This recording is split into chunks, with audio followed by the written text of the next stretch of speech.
विद्या भारती की online classroom में सभी भैया बहनों का स्वागत है। इससे पहले वाली क्लास में हमने ऑक्सीकरण अपचयन पढ़ा था, इलेक्ट्रॉन के आधार पर भी समझा था। आज हम नया टॉपिक स्टार्ट कर रहे हैं, उदासीनीकरण अभिक्रिया। उदासीनीकरण अभिक्रिया किसे कहते हैं? ऐसी अभिक्रिया जिसमें अम्ल व क्षार अभिक्रिया करके लवण तथा जल बनाते हैं, उदासीनीकरण अभिक्रिया कहलाती है। अर्थात अम्ल और क्षार आपस में अभिक्रिया करेंगे और क्या बनाएंगे? लवण प्लस जल। जैसे अम्ल प्लस क्षार क्या बना रहे हैं? लवण प्लस जल। यानी इसमें होता क्या है? अम्ल के प्रभाव को क्षार खत्म कर देता है और क्षार के प्रभाव को अम्ल, यानी दोनों ही एक दूसरे को क्या कर देते हैं? उदासीन कर देते हैं।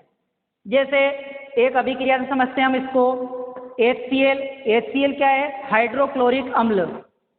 क्षार में हमने ले लिया सोडियम हाइड्रोक्साइड। जब दोनों की अभिक्रिया होगी तो यहाँ पर सोडियम का जो परमाणु है वो क्लोरीन के साथ अभिक्रिया करके क्या बनाएगा? NaCl, sodium chloride. और प्लस क्या बनेगा? जल। जल कैसे बना? ये H और ये OH, H और H दो H2 हो गए और एक ऑक्सीजन, ये जल बन जाएगा। यानी जब अम्ल और क्षार क्रिया करेंगे तो लवण और जल बनाएगा।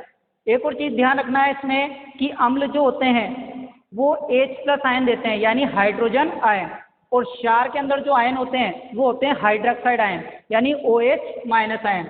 तो यहाँ पर अम्ल के H+ आयन और क्षार के OH- आयन दोनों की अभिक्रिया हो रही है और दोनों ने अभिक्रिया करके क्या बना लिया? जल, H2O। ठीक है, अब आगे देखते हैं इसमें समान सांद्रता के यानी एक जैसे सांद्रता के जब प्रबल अम्ल और प्रबल क्षार जब अभिक्रिया करते हैं तो विलयन की pH 7 होती है। यहाँ पर एक शब्द आ रहा है आपके, प्रबल अम्ल। ठीक है, प्रबल अम्ल से आशय क्या है? ऐसा अम्ल जिसमें H+ आयन की मात्रा ज्यादा हो। और प्रबल क्षार से क्या आशय है? जिसमें OH- आयन यानी हाइड्रोक्साइड आयन की मात्रा ज्यादा हो। तो जब हम प्रबल अम्ल और प्रबल क्षार की क्रिया कराएंगे तो इसमें बनेगा उदासीन लवण। उदासीन लवण मतलब दोनों ने पूर्णतया एक दूसरे को क्या कर दिया? उदासीन। इसलिए उदासीन लवण बनेगा और प्लस जल भी बनेगा। इसी प्रकार से जब हम प्रबल अम्ल और दुर्बल क्षार की क्रिया करा रहे हैं, देखो इससे पहले हमने प्रबल अम्ल और प्रबल क्षार लिया था, अब हमने एक तो प्रबल अम्ल ले लिया और दूसरा ले लिया दुर्बल क्षार। क्षार मतलब दुर्बल क्षार का मतलब जिसमें OH- आयन हाइड्रोक्साइड आयन की मात्रा कम है। तो जब दोनों की अभिक्रिया कराएंगे तो इसमें बनेगा अम्लीय लवण प्लस जल। अम्लीय लवण क्यों?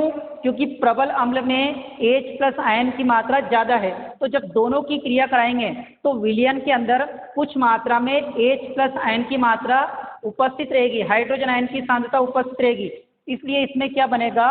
अम्लीय लवण प्लस जल। और इस अम्लीय लवण की जो pH होती है वो होती है 7 से कम।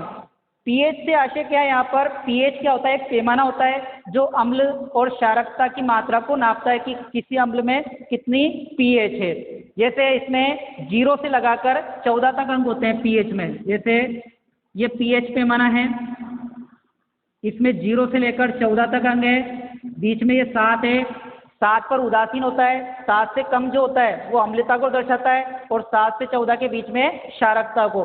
तो जब हमने प्रबल अम्ल और दुर्बल क्षार की क्रिया कराई तो यहाँ बना अम्लीय लवण।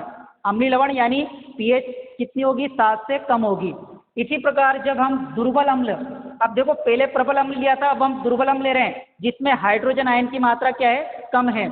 और प्रबल क्षार जिसमें OH- आयन हाइड्रोक्साइड आयन की मात्रा क्या है? ज्यादा है। तो जब दोनों की क्रिया कराएंगे तो इसमें बनेगा क्षारीय लवण। क्यों? क्योंकि इसमें विलयन में कुछ मात्रा में OH- आयन उपस्थित रहेंगे, क्योंकि इस दुर्बल अम्ल का पूर्णतः आयनन नहीं होगा और इसकी pH जो होगी वो क्या होगी? 7 से अधिक होगी। तो इस प्रकार से हमने 3 प्रकार से इसको देखा। आगे है जब प्रबल अम्ल और प्रबल क्षार की अभिक्रिया कराते हैं तो ये पूर्णतः क्या हो जाते हैं? आयनित हो जाते हैं। देखो इससे पहले हमने पढ़ा था प्रबल अम्ल प्रबल क्षार, तो पूर्णतः आयनित हुए तो क्या बन गया? उदासीन लवण। उदासीन मतलब इसमें न तो अम्ल की मात्रा है न ही क्षार, यानी अम्ल ने क्षार के प्रभाव खत्म कर दिया, क्षार ने अम्ल को।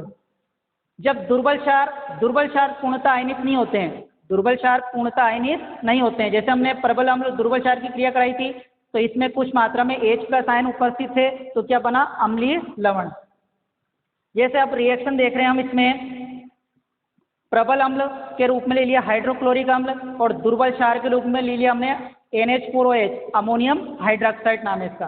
क्या बनेगा, ये NH4 आयन प्लस ये Cl- आयन से क्रिया कर लेगा, क्या बनेगा NH4Cl प्लस जल, जल कैसे बना, ये H और ये OH। अब देखो इसमें एक तो प्रबल अम्ल लिया और एक दुर्बल क्षार, तो यहाँ पर जो विलयन बनेगा उसमें कुछ मात्रा में H+ आयन रहेंगे, इसलिए ये क्या बना अम्लीय लवण और प्लस जल। इसकी जो pH होगी वो क्या होगी 7 से कम भी होगी। इसी प्रकार से हमने ले लिया एसिटिक अम्ल। एसिटिक अम्ल क्या है, एक प्रकार का दुर्बल अम्ल है, यानी कमजोर प्रकृति का अम्ल जिसमें H+ आयन क्या है कम है।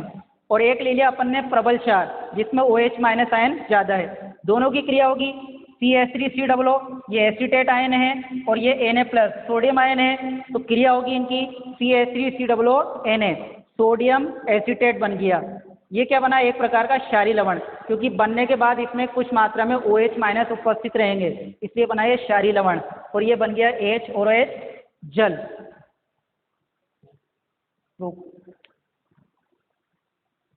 इस प्रकार से हमने ये उदासीनीकरण अभिक्रिया को समझा है।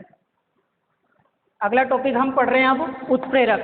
उत्प्रेरक क्या होते हैं, वे पदार्थ जो रासायनिक अभिक्रिया के वेग को परिवर्तित कर देते हैं।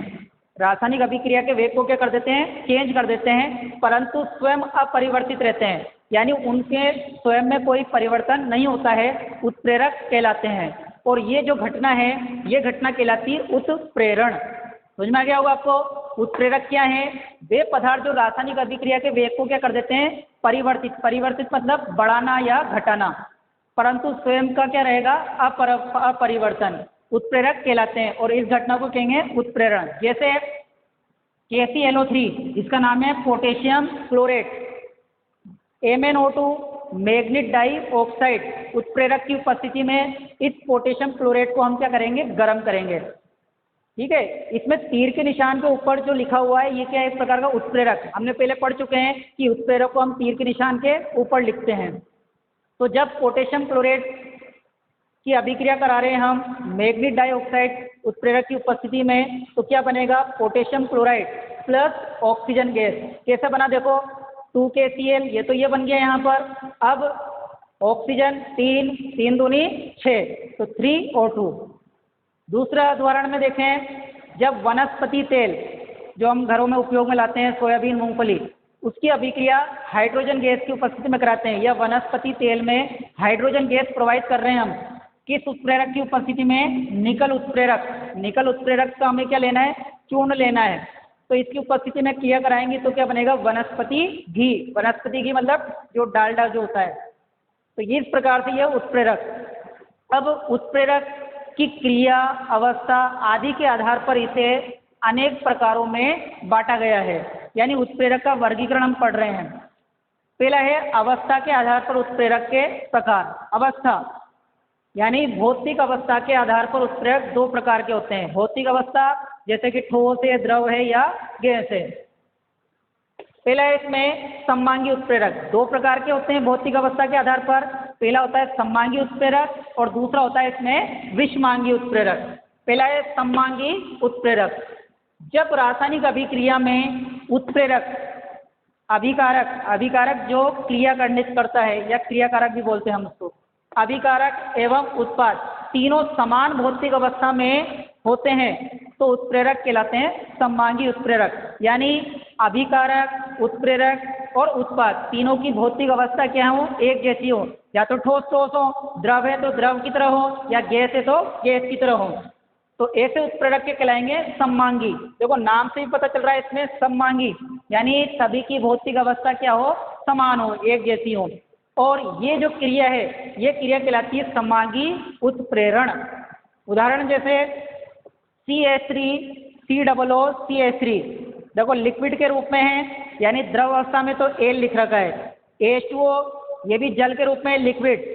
तो जब मेथिल एसीटेट की अभिक्रिया जल के साथ करा रहे हैं और उत्प्रेरक ले रखा है अपने HCl, AQ मतलब जलीय विलयन के रूप में, तो यहाँ पर बनेगा एसिटिक अम्ल CH3COOH और प्लस मेथिल एल्कोहल। कैसे बना, ये CH3COO, ठीक है, एक H यहाँ से गया तो ये बन गया CH3COOH, और ये CH3, एक हाइड्रोजन यहाँ से निकल गया है, OH बच रहा है तो CH3OH, मैथिल एल्कोहल बोल दीजिए या मेथेनॉल।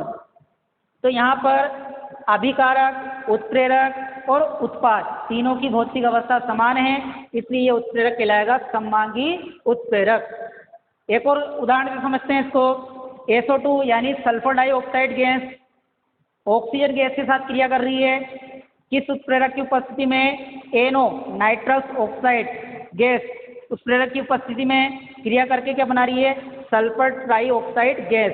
देखो इसमें तीनों की भौतिक अवस्था समान है, ठीक है। और SO3 कैसे बना? इसमें सल्फर कितने? 2, तो 2 सल्फर आ गया, ऑक्सीजन 3 दूनी 6, तो 2 ऑक्सीजन ये रहे, और 2 दूनी 4, 4 और 2 6, तो ये सल्फर डाइऑक्साइड गैस। तो ये हमने पढ़ा सममांगी उत्प्रेरक।